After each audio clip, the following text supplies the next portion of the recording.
Hi అండి. Welcome to నాను creations. Hi మమత. ఈరోజైతే నేను ఆనియన్ ఎగ్ బజ్జీ చేసి చూపిస్తాను. చాలా ఈజీ అండ్ టేస్టీగా ప్రిపేర్ చేసుకోవచ్చండి.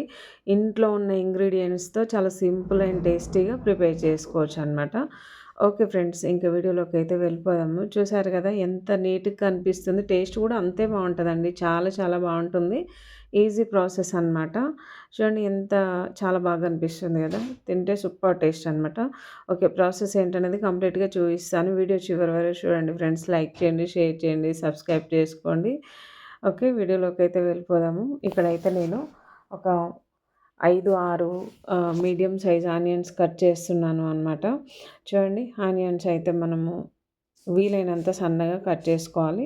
తర్వాత మనము కొంచెం లడ్డుగున్నా సరే ఆనియన్స్ అనేది మనము ఇలా ప్రెస్ చేస్తాం కదండీ! ఆ టైంలో అవి సన్నగా అవుతానే ఉంటాయి.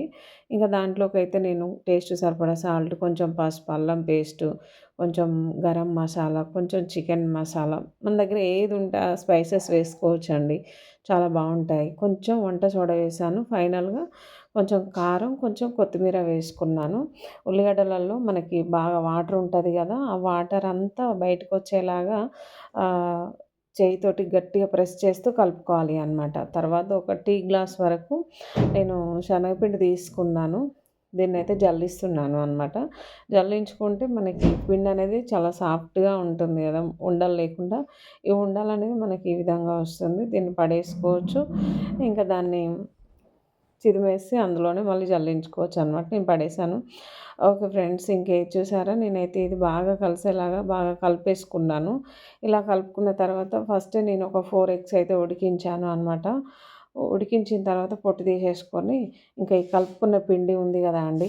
ఈ పిండిలో ఈ విధంగా ఒక గారె మాదిరి ఇలా వెడల్పు చేతి పైన స్ప్రెడ్ చేసుకొని దాంట్లో ఎగ్ పెట్టేసి ఇంకా పైన కూడా కొంచెం ఎగ్ కనిపించకుండా పిండి పెట్టేసి దీన్ని మొత్తం కవర్ చేయాలి. ఇలా కవర్ చేసి వీలైనంత పలుచగా అంటే మందం చేస్తే మరీ ఉడకదు. ఈ విధంగా సరిపోతుంది అండి. ఎగ్గుకు మంచిగా ఇలా అదిమినట్టుగా కొంచెం గట్టిగా చూడండి ఎంత బావుందో. ఈ విధంగా చేసేసుకోవాలి. 4 ఎగ్స్ కూడా నేను ఇలానే చుట్టేసుకున్నాను లడ్డూల మాదిరి. తర్వాత డీప్ ఫ్రైకి సరిపడా ఆయిల్ తీసుకున్నాను. ఆయిల్ బాగా హీట్ అయిన తర్వాత ఇంకా 1-2 అలా ఫ్రై చేసుకున్నామండి. నేను ఒక చిన్న కళాయిలో పోసుకున్నాను ఆయిలు డీప్ ఫ్రై కొరకు. అంటే ఇది లడ్డుగుంది కదా అండి! లడ్డు ఆనియన్ బజ్జీ. అందుకని చెప్పేసి నేను చిన్న కళాయిలో పోసేసుకున్నాననమాట. లోతుగుంటది. ఇంకా ఆయిల్ కొంచెం మనకి ఎక్కువ పోసిన ఫీలింగ్ వస్తదనమాట చిన్న కళాయిలో పోసేసుకుంటే. ఇది మునిగేంత వరకు ఉంటే సరిపోతుంది.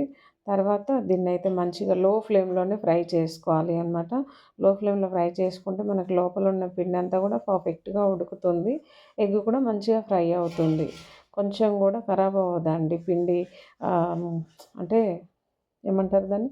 పిండి ఖరాబ్ అవ్వటము, నెక్స్ట్ అట్లా ఏముండదు. ఆయిల్‌లో విడిపోవడము ఇట్లేం ఉండదండి. పర్ఫెక్ట్‌గా దానికి పట్టిన ఎగ్గుకు పట్టిన పిండంతా కూడా ఎలా ఏసానో అలానే వచ్చిందనమాట. కాకపోతే మనం ఇదంతా కూడా లో ఫ్లేమ్‌లోనే ఆహ్, ప్రాసెస్ అంతా కూడా ఆహ్, వేయించుకోవాలి అంతే ఇంకా లో ఫ్లేమ్‌లోనే. మంటని హై ఫ్లేమ్‌లో పెట్టేసుకుంటే పైన కలర్ వచ్చేస్తది. లోపల పిండి పచ్చిగానే ఉంటది కాబట్టి అంతా కూడా లో ఫ్లేమ్‌లోనే వేయించుకుంటే పర్ఫెక్ట్‌గా ఉడుకుతుంది. చెప్పాను కదా!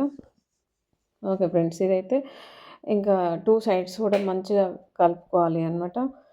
ఇట్లా అంటే కలుపుకుంటూ ఫ్రై చేసుకోవాలి.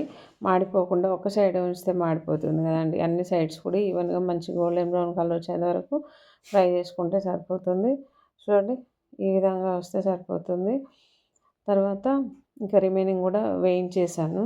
అలా 4 ఎగ్స్ కూడా మంచిగా ఆయిల్‌లో డీప్ ఫ్రై చేసుకున్న తర్వాత ఒక ప్లేట్‌లోకైతే తీసేసుకున్నానండి. ఎంత బావుందండి! పర్ఫెక్ట్‌గా వచ్చింది. నేను ఫస్ట్ టైం చేశాను. ఓకే ఫ్రెండ్స్, ఇంకా ఫస్ట్ టైం చేసినా కూడా చాలా బాగా వచ్చింది. టేస్ట్ అయితే ఇంకా చెప్పనక్కర్లేదు. చాలా బావుంది.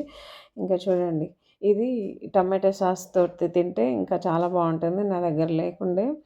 ఓకే ఫ్రెండ్స్, ఏది పిల్లలైనా పెద్దవాళ్ళైనా హ్యాపీగా ఎంజాయ్ చేస్తూ తినేయొచ్చు. ఈవినింగ్ టైంలో అయినా సరే, మార్నింగ్ టైంలో అయినా సరే, మనకి టైం పాస్‌కి తినడం కొరకు ఏం లేనప్పుడైనా సరే, ఇలా చేసేసుకొని చాలా తక్కువ టైంలో ఇంట్లో ఉన్న ఇంగ్రీడియెంట్స్ తోటి అప్పటికప్పుడు చేసుకోగలిగే స్నాక్స్ అనమాట. వేడి వేడిగా చాలా బావుంటాయి. ఏదైనా సరే మనం ఇంట్లో చేసుకుంటేనే బావుంటుంది. ఓకే ఫ్రెండ్స్, ఈ వీడియో నచ్చితే లైక్ చేయండి, షేర్ చేయండి, సబ్స్క్రైబ్ చేసుకోండి.